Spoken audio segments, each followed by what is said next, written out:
71페이지. 은혜란 무엇인가? 성경 에베소 2장 8절로 9절. 너희가 그 은혜를 인하여 믿음으로 말미암아 구원을 얻었나니 이것이 너희에게서 난 것이 아니요 하나님의 선물이라. 행위에서 난 것이 아니니 이는 누구든지 자랑치 못하게 함이니라. 그 은혜에 대한 아주 본질이 잘 설명된 그런 말씀이라고 생각합니다. 우리가 믿음으로 말미암아 구원 얻었는데 이것이 우리 자신에게로 어떤 행위나 나 자신의 어떤 공로나 여기에 의해서 나온 것이 아니라 하나님의 선물이라고 그랬어요. 거저. 선물은 거저 주잖아요. 사랑하는 자에게 거저 주는 게 선물인데 왜 그렇게 하느냐 하면 그 이유는 자랑하지 못하게 하려고. 그래서 사실 자기 자랑이라고 하는 것은 정말 우리 성경신학자들로서는, 성경학자들로서는 절대 근본이죠. 자기 자랑이라는 것. 그러나 세상에 속한 사람들은 자기 자랑하는 맛에 살잖아요. 자기 자식 자랑, 자기 재산 자랑, 자기의 권력 자랑, 자기의 명예 자랑. 하여튼 자기에게 속한 것들을 자랑하기 위해서 사는 게 세상 사람들인데 우리 하나님의 사람들은 자랑할 것이 없는 거죠. 오직 자랑할 것이 있으면 그리스도 십자가 외에는 또 예수 그리스도의 외에는 여호와 이름 외에는 자랑할 것이 없다. 이게 진정한 이제 은혜라는 얘기죠. 은혜란 뭐냐? 자기 자랑이 있으면 벌써 은혜는 삭감되는 거죠. 예를 들면 과거에는 그랬죠. 내가 어디 기도원에 가서 40일 금식 기도하고 능력을 받았다. 내가 안수 기도하면 암병이 낫는다. 내가 나에게 안수 받으면 하나님의 권능이 나타난다. 이게 이제 사실은 자기 자랑이에요. 이게 잘못된 거죠. 뭔가 생각이 잘못된 거예요. 자기를 내세우고 자기의 자랑거리가 있게 하기 위해서 은혜를 받으려고 하는 것. 다 과거에 은혜 받으려는 것이 뭐였어요? 은혜 받는다는 것이 권능을 얻어서 하나님의 은혜로 내가 능력을 받아서 모든 사람 앞에 능력의 종으로, 권능의 종으로, 때로는 부흥사로 그렇게 자기 자랑하면서 살고자 하는. 근데 이게 이제 참 생각해 보면 그래요. 이 목사직들을 다 부러워하는 이유 중에 하나가 뭐냐면 연기를 하잖아요, 연기. 그러면 그 연예인들이나 가수들도 돈을 벌면 자기 독무대를 마련하고 싶어 해요. 독자적인 자기 무대를. 언제라도 가서 자기가 노래 부르고 언제라도 자기 실력을 과시할 수 있는 그런 하나의 무대를 만들어서 그걸 이제 성공이라고 생각하는 거죠. 근데 목사님들은 왜 목사를 많은 사람들이 좋아했느냐면 막 몇백 명 모아놓고 때로는 몇만 명, 몇십만 명까지 막 무리들을 모아놓고 거기서 자기가 연기를 할 수 있으니까 자기를 내세울 수 있으니까 그게 뿌듯한 거예요.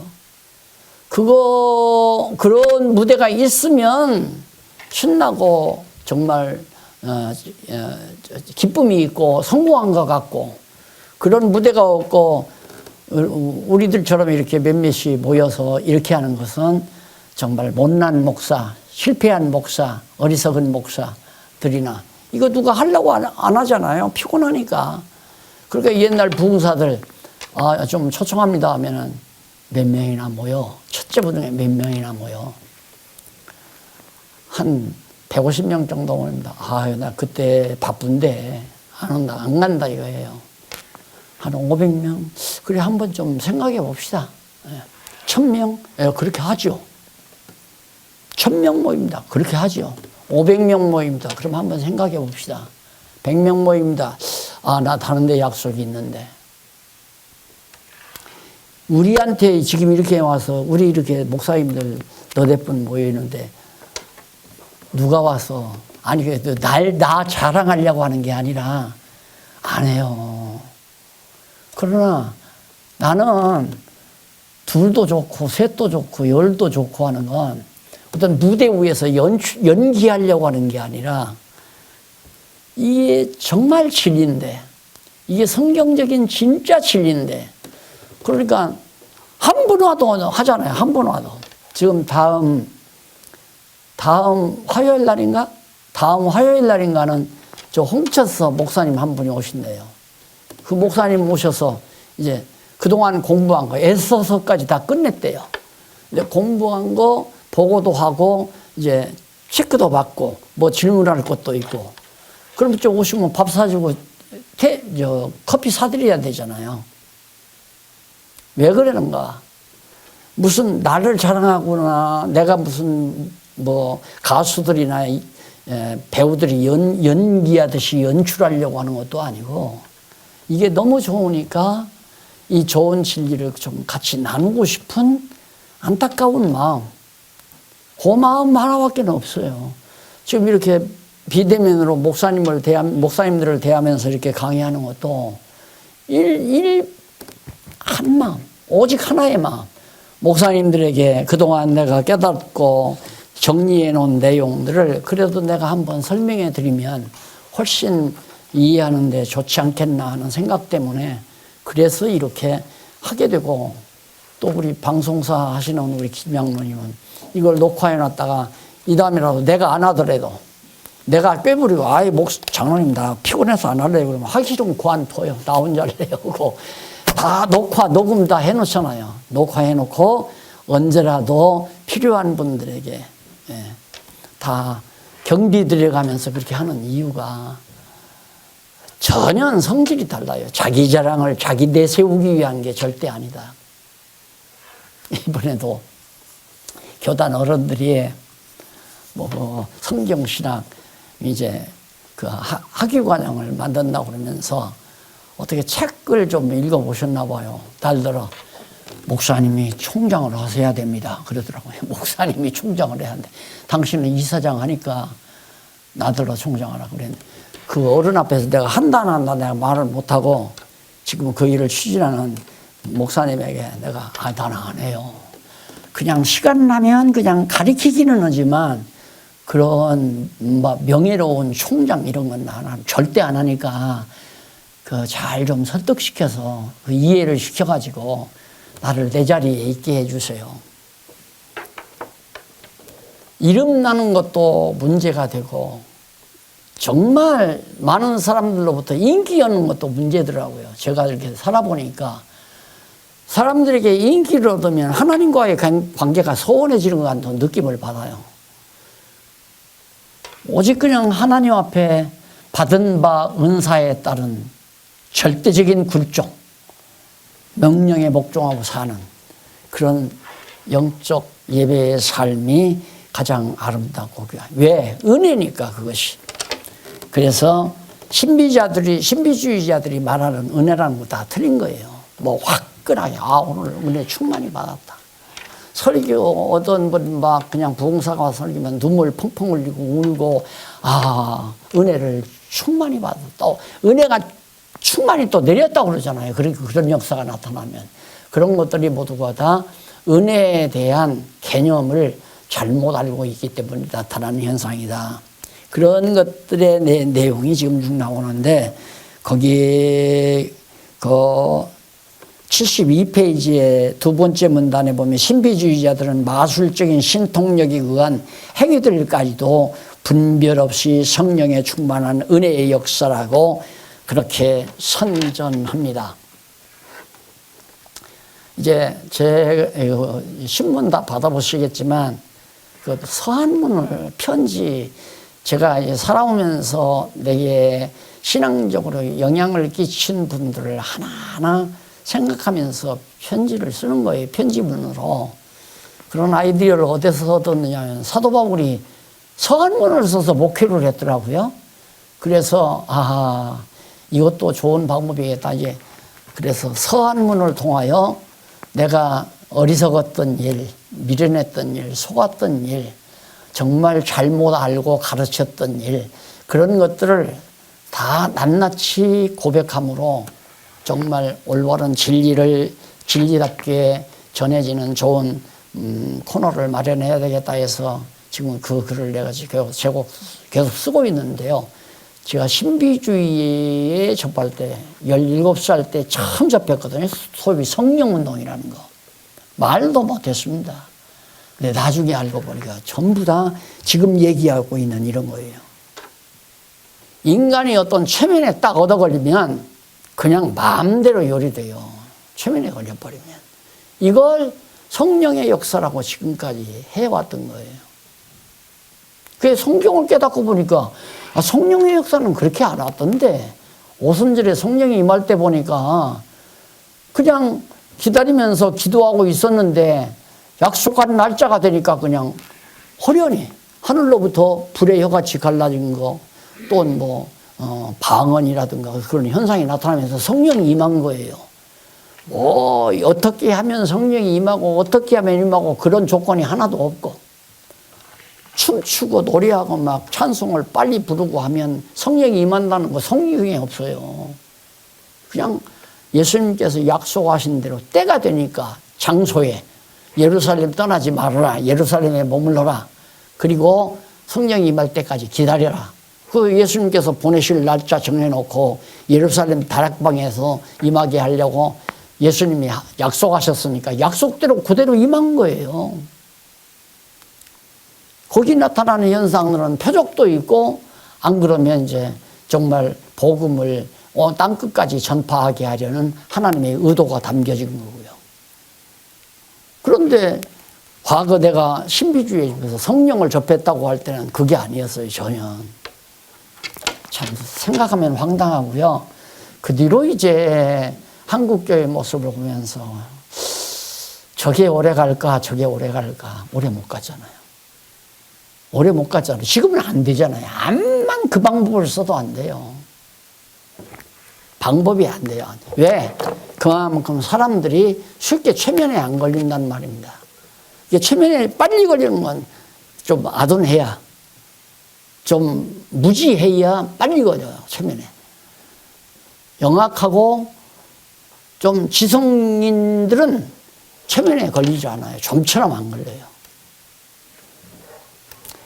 그래서 그 은혜라고 하는 것을 어휘부터 한번 정리하고 정의를 해보면 거기 벤이라는 말을 쓰죠.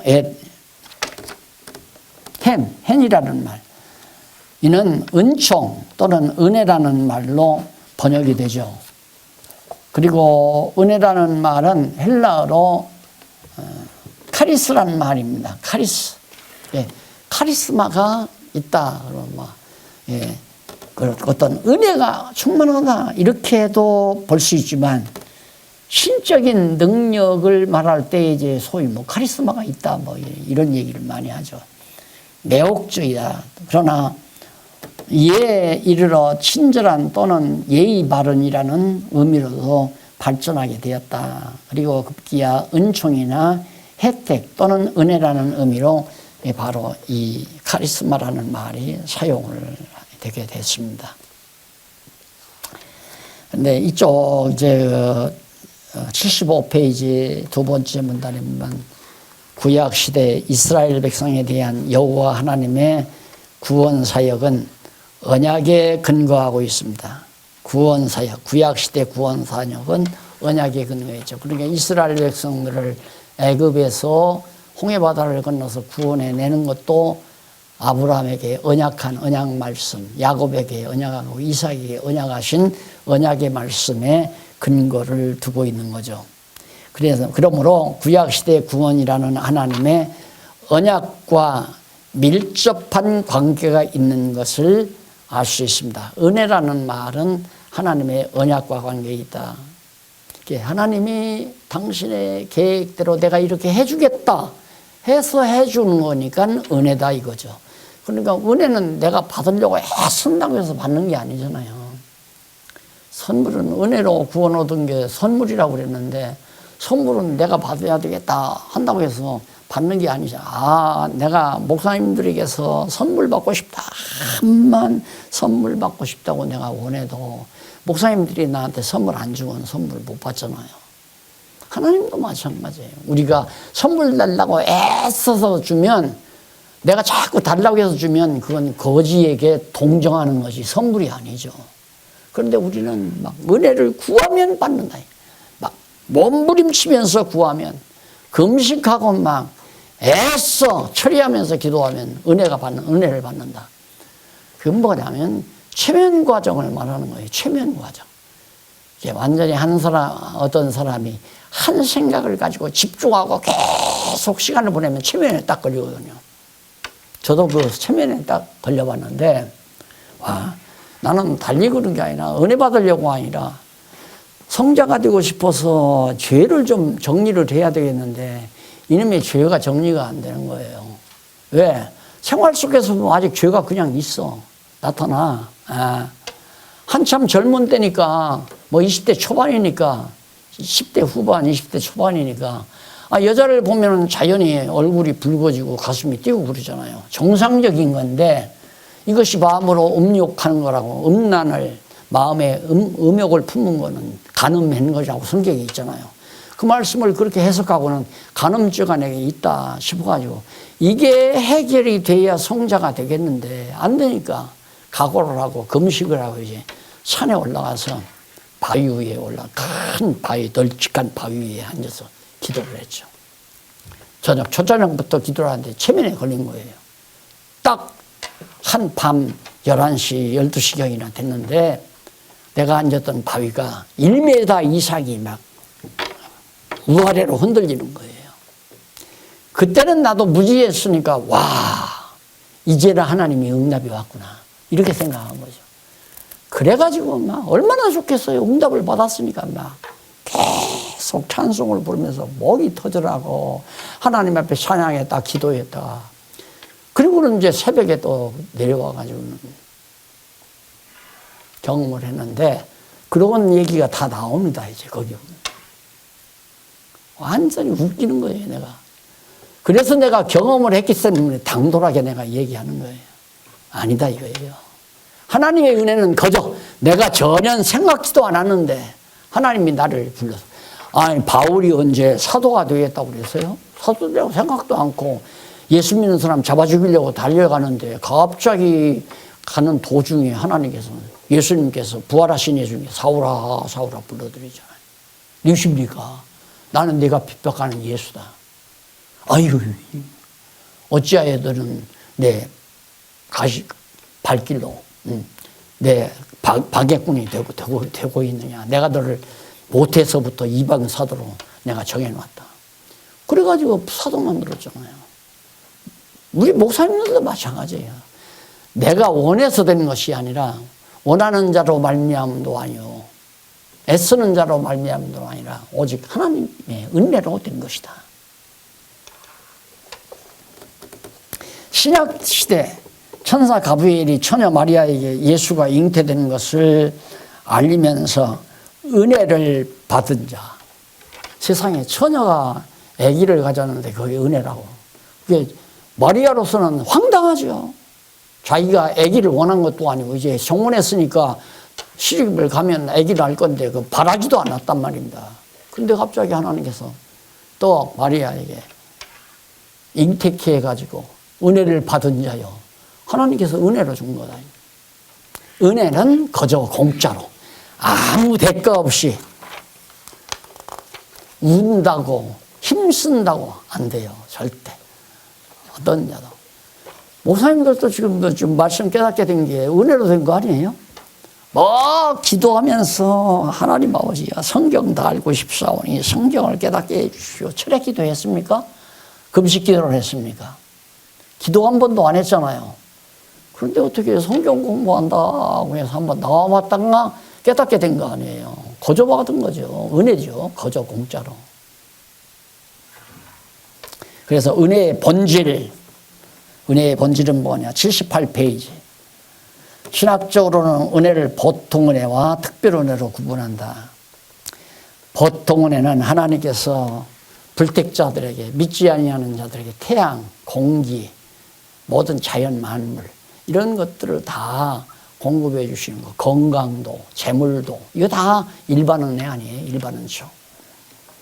근데 그리고 특별 은혜는 하나님께서 택한 백성에게 특별히 베풀어 주시는 종교적인 은혜인데, 예를 들면 진리를 깨닫고 믿게 해서 영생을 누리도록 섭리하시는 특별한 혜택을 말한다.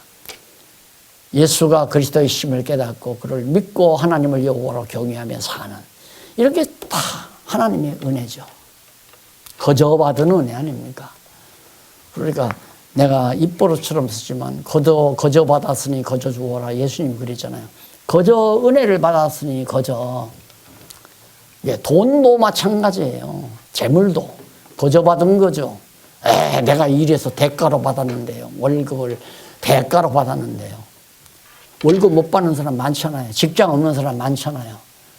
하나님께서 다 그렇게 은혜로 좋은 직장, 좋은 기술, 좋은 두뇌 갖게 해서 사업에서, 남들은 한 달에 100만 원, 200만 원 벌기 힘든데 한 달에 5천만 원, 1억, 5억, 한 달에 10억도 벌고, 큰 대기업주들은 막 조로 벌어 1년에 몇 조씩 벌어들이잖아요.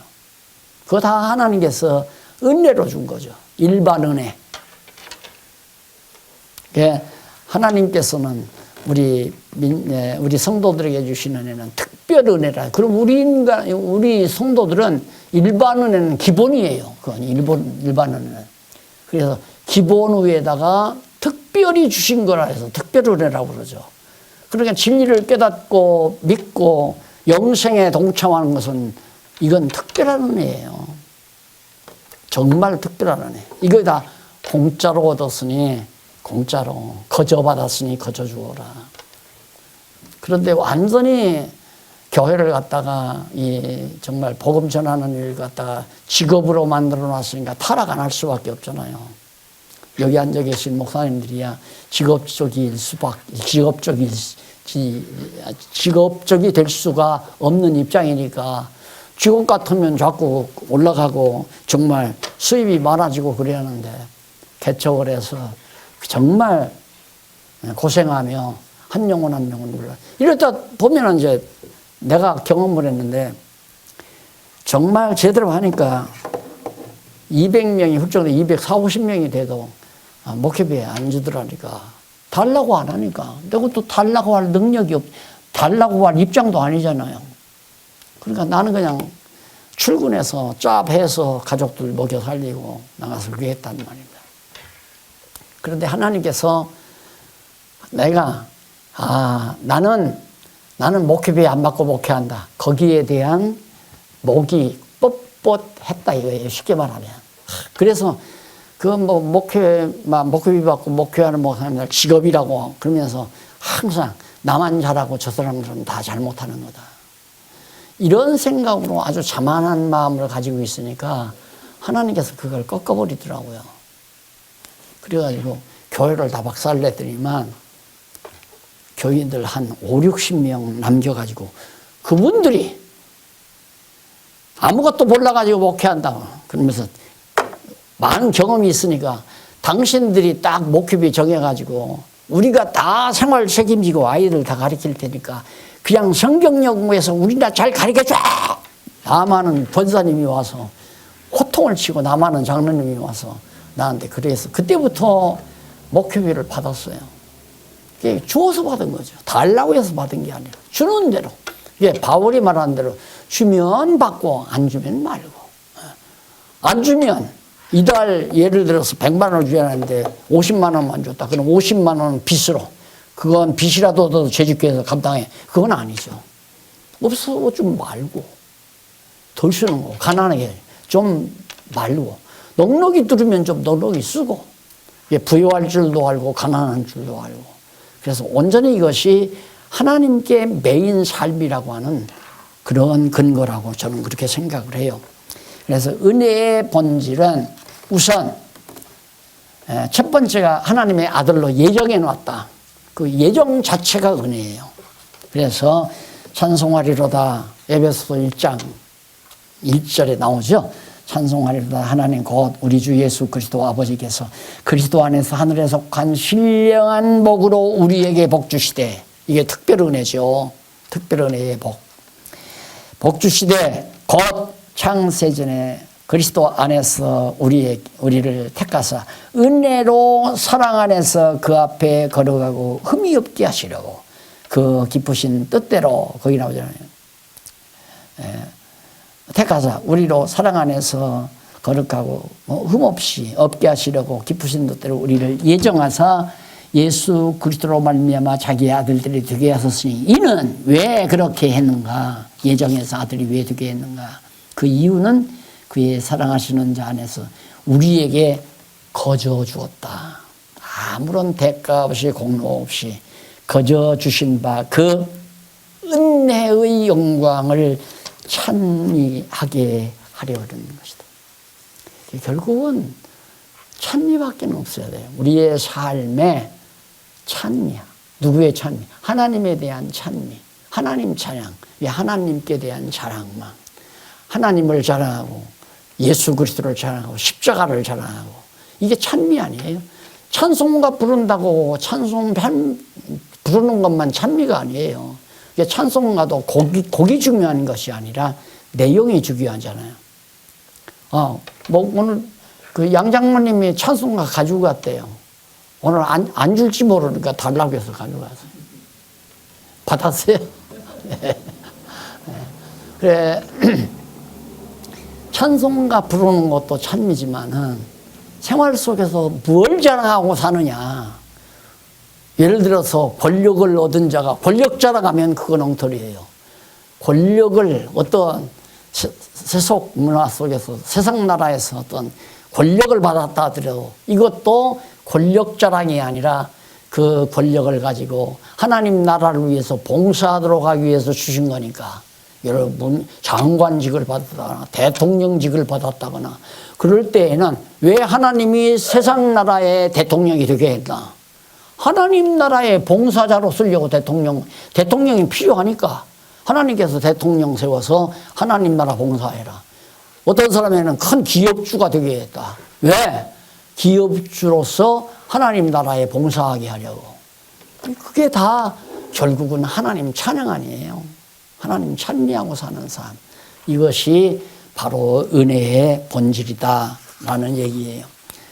그 다음에 이제 그리스도의 피로 구속시킨 거. 이 뭐 너무 쉽고 간단한 거니까. 우리가 죄사함 받은 것이 울고 불고 해서 죄사함 받은 게 아니잖아요. 저는 잘못 배워가지고 10대 후반에 이미 죄를 해결해야 되니까 그 중학교 다닐 때 학생회장을 하면서 교회에서 찬양대 이렇게 학생 찬양대 만들어서 뭐 지휘도 하고 뭐 반주도 하고 그러면서 했단 말입니다, 제가. 그러니까 그때 얼마나 사춘기 아니에요. 그러면 여학생들을 보면 가슴 떨리기 마련이죠. 그리고 얼굴이 붉어지기 마련이고. 그런데 뭐 부흥 강사라는 사람이 와가지고 하는 얘기가 여자를 보고 음욕 품에 이미 간음했다고 그러면서 죄기하라고 난리를 쳐요. 그러니까 나는 그냥 그때 완전히 그냥 거꾸러져 버린 거죠. 야, 이거 내가 죄인이구나. 큰일 났구나. 그러면 그 죄가 어떻게 해결이 되느냐. 이제 며칠 있으면 죄 타는 냄새가 막 진동한다는 거예요. 근데 진짜 진동하더라고요. 그리고 해결된 줄 알았죠. 그랬더니 안 됐어요. 여전히 그래, 여전히. 그래서 밤에 가서 밤새워 기도하면서 이 손바닥으로 막 마루를 때리고 치면서 이 정과 욕을 십자가에 못 박아달라고 난리를 치다 보니까 새벽에 보니까 막 마룻바닥에 피가 흥건해요. 피가 막 이리저리 튀기고. 왜? 손바닥에 터져서. 그런 어리석고 미련한 짓을 제가 다 했단 말입니다. 아무 공로 없이 용서해 준다는데, 에? 지금 그런 사람들이 얼마나 많아요. 순진할수록 그런단 말이에요. 순진할수록. 에? 은혜에 대한 감동이 있는 것이 아니라 죄에 대한 공포에 떨게 만들고. 부흥이라는 거 그거 아닙니까? 나도 해봤지만 첫날 저녁에 죄에 대해서 공포감 느끼면, 공포감 느끼게 만들어주면 부흥회는 성공하는 거예요. 했죠, 저도 성공적으로. 다 솔직히 말하면 기만한 거죠. 예수 그리스도께서 그 죄를 위해서 용서했습니다. 다 용서했습니다. 응답합니다. 이 말을 왜 안 전하고.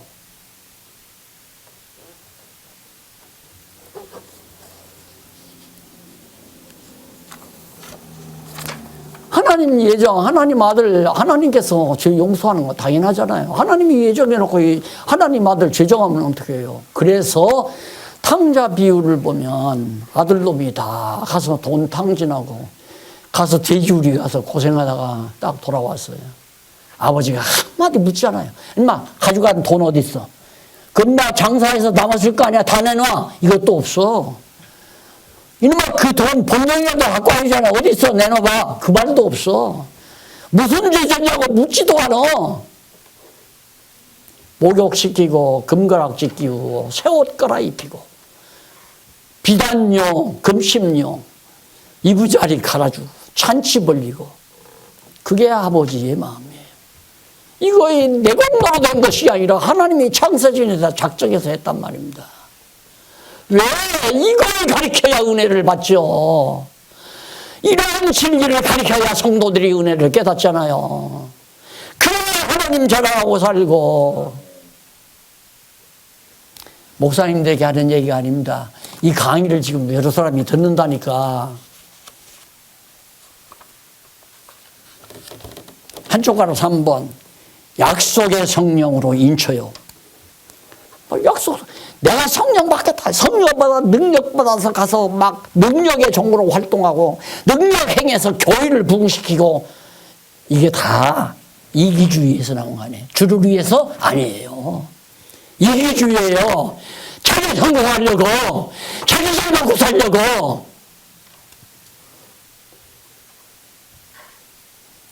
성령 왜 받으려고 해요? 성령 받아서 내가 안수하면 병 낫게 하려고. 안수해서 막 능력이 나타나게 하려고. 그래야 성도들이 막 모여드니까. 그것이 과거 지난날 한국교회의 모습이었단 말입니다. 약속대로. 그 에베소서에 나오잖아요. 약속의 성령으로 인쳤다. 무슨, 너는 내 아들이야, 여전히. 너는 여전히 내 아들이야. 틀림없는 내 아들이야. 절대 호적에서 패내지 않는다. 너는 내 아들이다. 돼지우리에 가서 돼지하고 살았다. 짐승처럼 살았다 하더라도 지금 짐승처럼 사는 사람이 세상에 얼마나 많아요. 예? 인간들이 요즘에 왜 그렇게 많은 사람들이 정말 개를 좋아하는가. 애견이라고 해서 애견 함부로 뭐 이제 호적에 올린다고 그러잖아요. 애견. 왜? 사람들이 믿을 사람이 없어. 여자는 남자 못 믿고 남자는 여자 못 믿어. 그러니까 골치 아프다 이거야. 그러니까 개하고 산다. 별짓 다 해요. 개하고 막 뽀뽀도 하고 끌어안고 난리야. 오늘날 그러고 살아. 돼지막에서 돼지우리하고 사는 거예요. 쉽게 말하면. 그렇게 살았다 할지라도 하나님께서 예정한 자라면 불러서 하나님의 자녀 깨달아 하나님의 은혜를 깨닫게 하고 정말 그 은혜의 감동의 눈물을 흘리면서 사나 죽으나 주를 위해서 살겠습니다라고 하는 그런 각오로 사명의식을 가지고 살게 된다. 그런 뜻입니다. 이것이 진정한 은혜다. 자, 그 다음 은혜의 특성이 뭔가? 은혜의 특성은 첫째, 하나님의 주권성. 내가 원한다고 되고 나와 하나님이 잘 상의해야 되고 하나님에게 내가 잘 빌어야 은혜를 주고 그거 아니에요. 주권성이에요. 하나님이 주고 싶은 자에게는 주고 하나님이 주기 싫은 자에게는 안 주고 내가 달라고 하면 주고 달라고 안 하면 안 주고 그게 아니라 이 말입니다.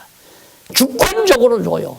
당신이 아들로 예정해 놨으니까 주권적으로 줄 거 아닙니까? 그 다음 왜? 자비성. 하나님의 특성, 은혜의 특성은 주권성이고 자비성이에요. 하나님이 사랑하니까. 내가 그전에도 그런 얘기지만 내가 시골에 살 때, 고향에 살 때 첩을 얻어서 사는 분이 있어요. 돈뿐이나 있으니까 첩을 얻더라고요. 그래서 나는 예수 믿으니까 상상을 못하는 일이지만 첩을 얻어서 살았는데 첩이 아들을 하나 낳았는데 자기 본책이라는 아들은 아주 미남으로 잘생겼어요. 아들 둘이 낳았는데 미남으로 잘생겼는데 첩을 얻어서 낳았는데 이 첩이 낳은 아들이 가분수라 머리가 크고 몸은 조그매요. 이뻐 죽어. 남편이 업고 다니면서 이뻐 죽더라 이 말입니다. 그게 사랑 아닙니까? 사랑의 힘. 첩에 대한 사랑이 첩이 낳은 아들에 대한 병신이라도 그 아들이 사랑스러운 거예요. 끌어안고 날. 하나님이 바로 그겁니다. 우리가 아무리 허물이 많고 어리석고 미련하고 죄가 많아도 하나님은 사랑, 자비성을 가지고 베푸시는 은혜이기 때문에 그 은혜는 자비성을 지니고 있기 때문에 그 아가서에 잘 나타나잖아요. 술라미는 여자가 얼굴 피부가 검다고 그랬죠. 흑인 여자예요. 쉽게 말하면. 이쁜 게 뭐가 있겠어요.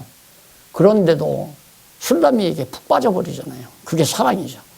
술라미가 나가서 만신창이가 됐잖아요. 거리 여자가 돼가지고 만신창이가. 그런데도 찾아 나서요. 그래 만나니까 다시 끌어안고 사랑의 봄동산으로 가자고 해서 다시 사랑을 시작하잖아요. 그게 아가서의 이제 결론 부분인데 이것이 하나님의 사랑에 대한 대표적인 작품입니다. 이런 하나님의 사랑을, 이런 하나님의 은혜를, 이런 하나님의 놀라운 주권을 깨달아야 성도들이 정말 확신감이 들고 자신감이 들고 어떤 경우에도 낙심하거나 절망하지 아니하고 주를 위해서라면 하나님을 위해서라면 사나 죽으나 그래서 사명자로 사명감이 거기서 나오는 거 아닙니까? 왜 그런 사명감을 목사만 가져야 되나요? 왜 권사만 가져야 되나요? 왜 사모님만 가져야 되나요? 전 교인이 그렇게 가져야 된다. 전 교인이. 영원성, 하나님의 영원성. 하나님 사랑 하다 말다 아니에요. 한 번 사랑하면 영원은 시작도 끝도 없다고 그랬죠. 영원 전부터 사랑했고 영원까지 살아가는 사랑이에요. 하나님의 사랑, 그 은혜는. 하나님의 은혜는 뭐 줬다 뺏어가고. 한국교회가 어떻게 했어요? 부흥회 때 충만히 은혜를 받았는데 한 일주일만 들어가면 벌써 헤헤헤 하고 다 시들시들해. 이게 부흥회 끝나고 일주일 내지 한 달쯤 지나면 또 싸늘해지. 그러면 막 부서별로 버스에다 싣고 기도원에 가서 또 한 바퀴 돌리고 와야 뭔가 교회가 후끈하고 새벽 기도도 왕왕왕왕 여기서 울고 저기도 여기서 쥐하고 막 박수를 치고 교회가 뭔가 정말 돌아가는 거죠. 또 얼마 지나면 또 은혜가 또 다 떨어진 거예요. 은혜가 떨어졌대요. 은혜가 다. 그 은혜 충전을 하러 또 기도원을 보내. 그래서 교회마다 다 기도원 짓고 난리 했잖아요. 하나님의 은혜는 그런 거 아니에요. 한 번 주신 은혜 영원이요. 영원토록. 하나님 은혜 걷어가지 않아요. 사랑 하나님의 뜻대로 못 살았다 할지라도 하나님이 은혜 걷어가지 않는다 이 말입니다. 그런데 당신 그따위로 살으니까 하나님의 은혜 다 걷어갔어. 목사님 요즘 정말 기쁨이 없어요. 열심도 없고요. 교회 나오기가 싫어요. 당신 은혜 떨어졌구만. 은혜가 왜 떨어져요? 이런 놀라운 복음을 모르니까 성도들이 자꾸만 잘못 인식하고서 자꾸만 자기 노력으로 뭘 하려다가 안 되니까 낙심하다가 결국 그 꼴이 되는 거 아닙니까? 저는 기도원에서 20대 초반에 나왔거든요. 그 뒤로 그냥 잠시 구경하러 들어간 적은 춘천 가다가 무슨 뭐 금식 기도원이라고 하나, 아니, 금식 기도원이 아니라 무슨 방언하는 기도원, 뭐, 전루기는 뭐 그런 기도, 하나씩? 예. 거기 한번 잠깐 들려봤고요. 그리고는 기도원 그냥 구경 삼아서 한 두서너 군데 들려왔지, 기도원 가본 적도 없고, 금식 기도 해보는 적도 없고. 왜? 이 에베소서를 깨닫고 나서는 내가 충격을 받고, 와, 이제 그다음부터는 자신감이나 확신감이 드는 거죠. 안 망한다. 나는 정말 지옥 안 간다. 전에는, 깨닫기 전에는, 이러다 지옥 가면 어떡해. 이러다 지옥 가면 어떡해. 이 두려움과 공포 속에서 계속 살았거든요. 20대까지도 그렇게 살았어요. 지옥 갈까봐. 성도들에게 에베소서만 잘 고르게도 성도들이 늘 기쁨이 충만하죠. 기쁨이 충만하고, 정말 남 비유하거나 남을 시기하거나 질투하거나 이것도 없이. 왜? 내가 너무 좋은 걸 가지고 있으니까. 나를 사랑하는 분이 하나님이니까. 왜? 맥 풀려서 살던 아가씨가 마음에 드는 총각으로부터 사랑의 고백을 받고는 신바람, 사람이 확 달라져 버리잖아요. 야, 너 이뻐진다. 너 애인 생겼구나. 그러잖아요. 자기 마음에 드는 모습한테 사랑의 고백을 받아도, 사랑한다는 고백만 받아도 생각이 달라져 버리는데, 총각에 비할 수 있어요? 하나님이? 우주와 만물을 다 다스리고 주관하시고 인도하시는 전능하신 하나님이 날 사랑했다는데, 언제부터? 영원 전부터. 언제까지? 영원까지. 뭘 더 바라요? 뭘? 돈? 명예? 권세? 영화? 그건 아니죠. 그건 못 깨달은 거죠. 굶어서 죽어도 좋다 그거예요. 굶어서 죽으면 어떠냐. 하나님이 날 사랑한다는데. 멸시받으면 아무렇지도 않아요. 멸시할 때면 해라. 내가 너한테 멸시받을 사람이 아니야. 하나님은 날 사랑하니까. 이런 확신을 성도들이 가지고 살아야 되잖아요.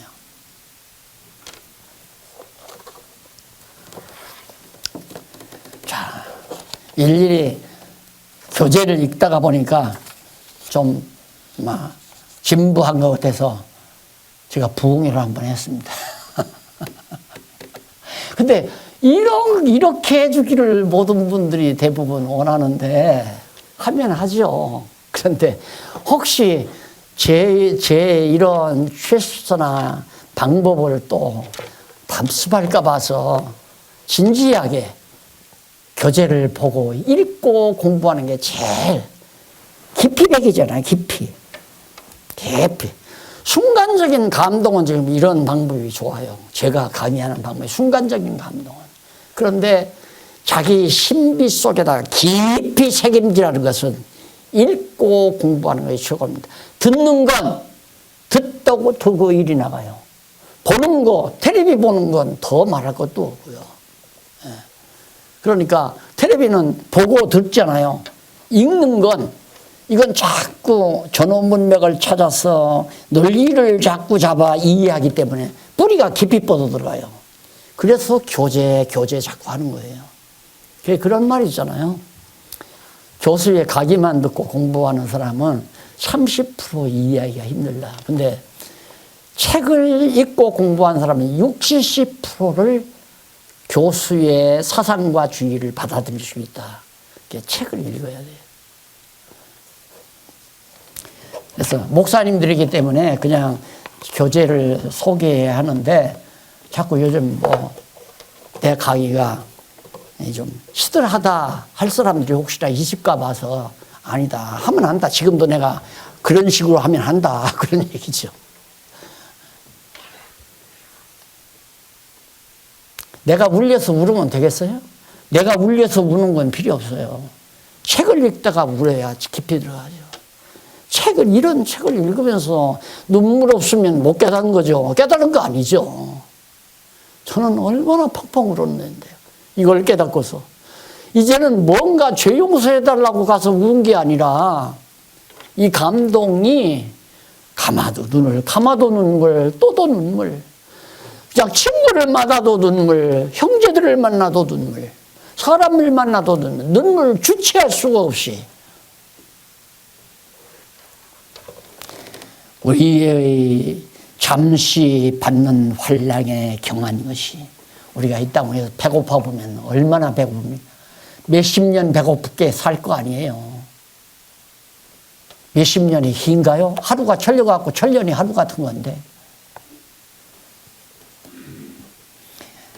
환난의 경한 것이 지극히 크고 영원한 영광에 중한 것을 우리에게 이루게 하면, 잠시 몇 년 동안 이 땅 위에 고난당하고 배고프고 헐벗고 멸시당하고 천대당하고 이런 것들이 크고 아주 지극히 크고 영원한 영광에 중한 것을 우리에게 이루게 한다.